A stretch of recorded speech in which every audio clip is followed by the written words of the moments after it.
Welcome back everyone to my Let's Play of Dragon Warrior 4 for the Nintendo Entertainment System. Last episode, Princess Alena won the tournament in Endor, and for defeating 5 opponents in a row, she won absolutely nothing. Well, I guess she got the praise of the people here.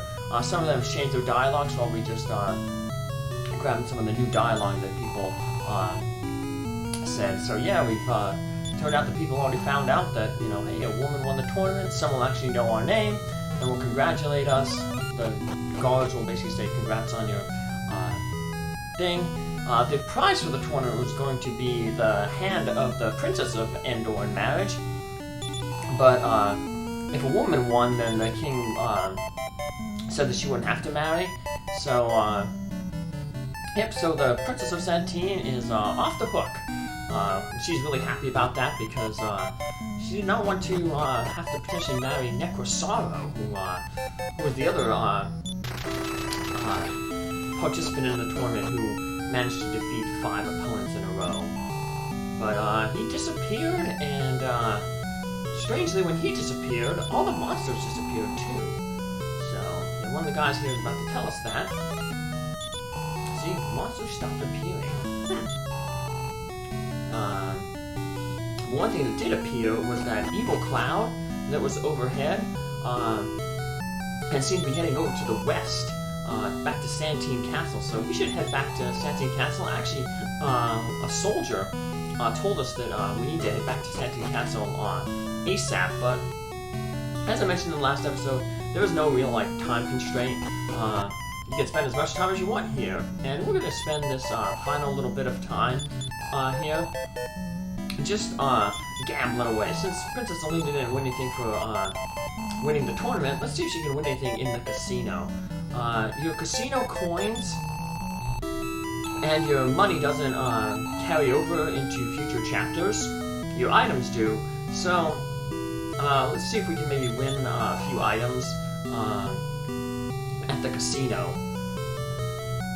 So now, I mentioned last episode that there was a Japanese site. I put that link in the video description of the last video. That a Japanese player did a bunch of research on the Colosseum fights and kind of came up with who you should bet on during each thing. So let's put it to use here. See how our luck is. Now, of course, you know, odds shift and stuff like that, but this apparently was done over 5,000 matches of research, according to the website. So let's see how it goes. So that's how we're going to be doing here.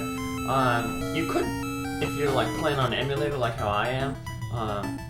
I don't only play on an emulator because I don't like to play on the regular Nintendo because the game has, you know, it's an older game and the battery you can lose your battery because games were saved on a battery back then, and you know, batteries run out of power, and so don't want to lose all the progress. So, but yeah, with a game like this on an emulator, you can just state your game before you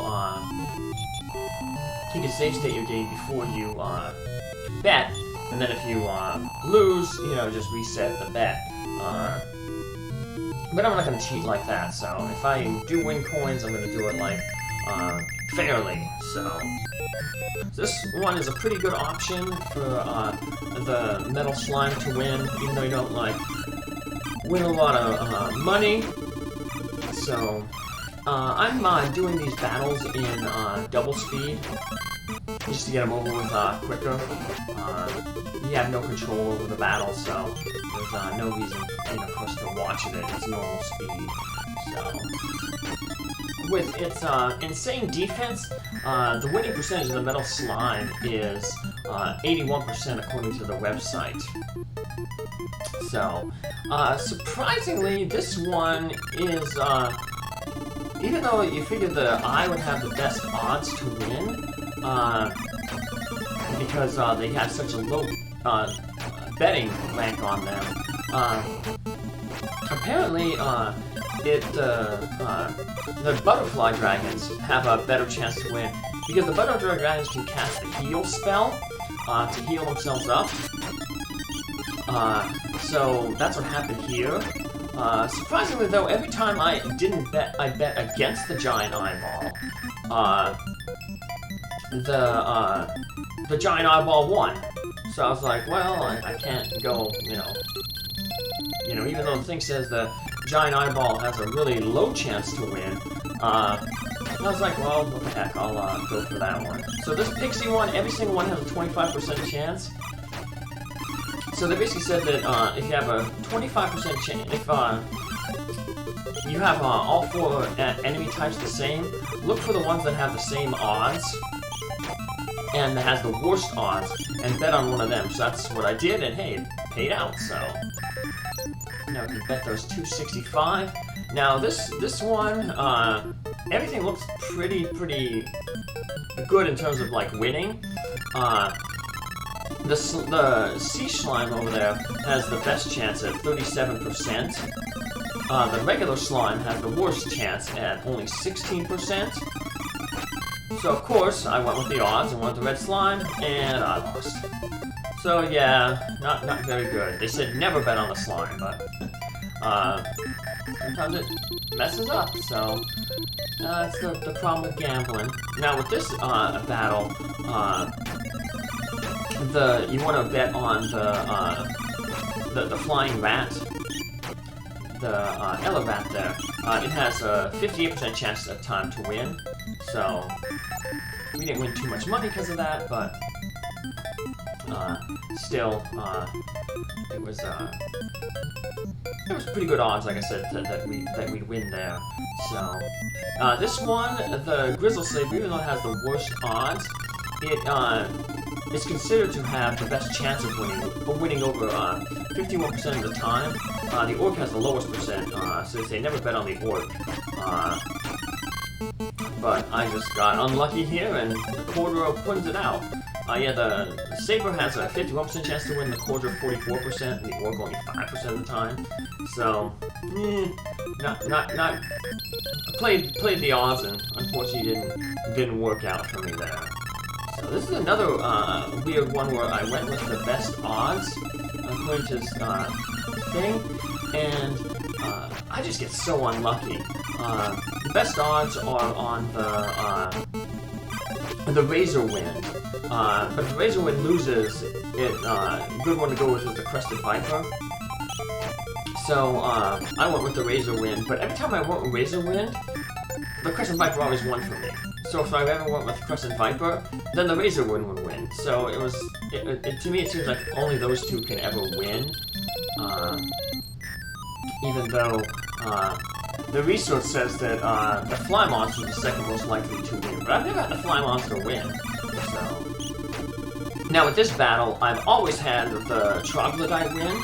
And that's, they also say to bet on the Troglodyte here, 55% chance to win. So good odds there. So now for this one, the best chance of winning is the Oswald, but there's also a pretty good percent chance that the Ducksbill wins. The Vampire Bat has the worst odds, only about 50% of the time. So based on how my luck was going, it was like if I pick the right one that they say to win is going to win, I always lose. So I was like, I'm going to go with the long shot, not necessarily the longest shot, but the Ducksbill. It has a 35% chance to win. It won 35% of the time. The Oswald about 50% of the time. The Vampire Bat only 15% of the time, based on the research of this Japanese player. So, like I said, I was like, well, knowing my luck, I'm just going to try, go with the Ducksbill. And it actually looks like it's almost working out for me because the Oswald runs out of NP, and the Oswald's main attack is, casting magic. But I guess the Ducksbill just took a little bit too much damage beforehand, so we end up losing, and we've lost everything. So all we have left is 9 coins, and we're going to just spend 8 of them. Might as well buy a medical herb. So eventually we're going to run into all these characters again. They're going to join Cosmo when he makes an appearance. And when that happens, the first one who's actually going to join us is going to be Brey. So I'm going to give him the medical herb. So since he's the first one, he actually be able to use it. So it will get Brey, then Alena, then Cristo. So we can't cast the return spell actually inside. If we try to just warp out from here, we can't. That's so that you don't miss the, you wouldn't warp from the castle. This way you wouldn't, you can't miss the, that soldier from Santeem giving you the thing saying that, hey, you have to return back to the castle immediately. Because if you could use return in Endor, you could theoretically just, when you win the tournament and in the king's room, cast return there, and then you'd miss that sequence trigger. So they force you to walk outside to cast return. So here we are back in Santeem Castle, and it looks empty. Nobody's around. Even back there hiding in the... if you could, maybe somebody would be the cleric or the priest. He might be back there hiding in the room, but he wasn't. Well, the kitty's here. The kitty got inside, though. The kitty was outside on the porch before. Where's everybody? Hello, is anyone here? But there was no reply. Anyone? Maybe the king's hiding under his bed. Hiding from the monsters. Nope, not there.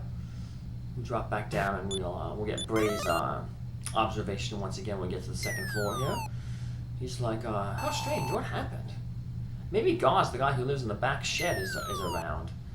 You know, he's kind of isolated from the castle. Nope, not even he's around. So we just leave the castle, and what did the dreams of the King of Santeem mean? The mysterious next sorrow. Why did he suddenly disappear? And what befell the people of Santeem? Determined to find out, Princess Alena continues her journey. And we're going to continue our journey in the next episode where we meet a new hero, Talon the Arms Merchant. It's a very unique chapter. It plays differently than all the others. It's one of the few chapters where you can actually beat it without getting into any battles at all. So I'll take care. Have a good one. See you then. Bye.